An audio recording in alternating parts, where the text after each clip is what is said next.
is there a difference between building credit and credit repair? This is Jalen with Growth Aspire. I'm back with the video going to be talking about the difference between credit repair and building credit. A lot of people, they come to me wanting their score boosted, and then I look at their credit profile and then they don't really need credit repair, they just need their credit built. So if you're one of those people who are probably needing to build their credit instead of needing credit repair, definitely check out this video here. I'll be giving out a few pointers for you guys to look at to see if you need credit repair or you need to build your credit. So definitely check this out.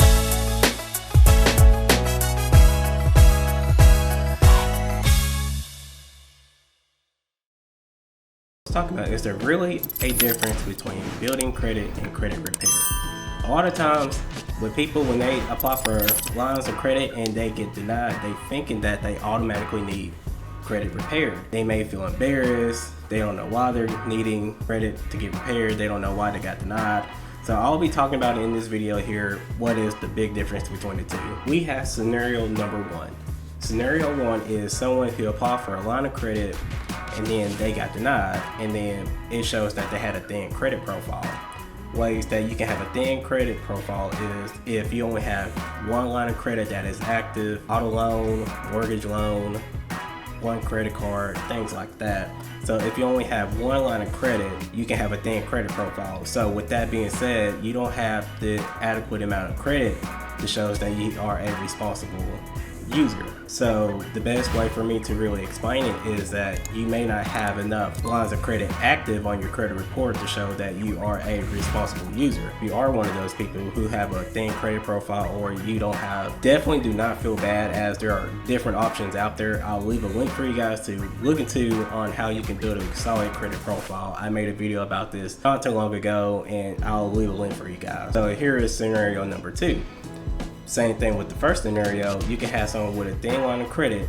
They apply for something new like an auto loan or a credit card, and they got denied because they probably have derogatory items on their credit profile. Derogatory items, it could be collections, bankruptcies, late payments, repossessions, foreclosures, things like that can factor in a derogatory account. If you do have derogatory items on your credit report, that's definitely going to be a limitator, as it will follow you everywhere you go as it's on your credit profile.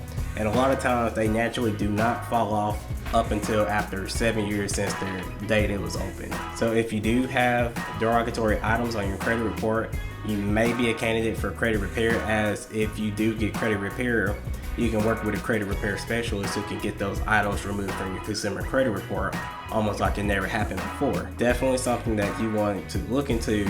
So a lot of times you may be a candidate for credit repair if you have derogatory items on your credit report. For example, late payments, charge-offs, debt collections, bankruptcies, things involved in bankruptcy, repossessions, and more.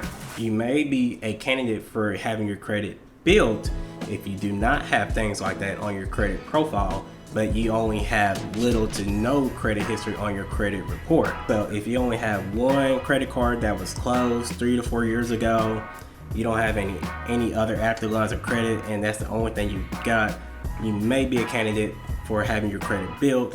And again, there's a lot of different tools and resources out there that can get you in the right direction. So if you feel like you are one of those people who may need help getting their credit built or needing it to be restructured into the right direction, definitely stick around for this next video here. I'll be talking about the best way you can structure your credit profile.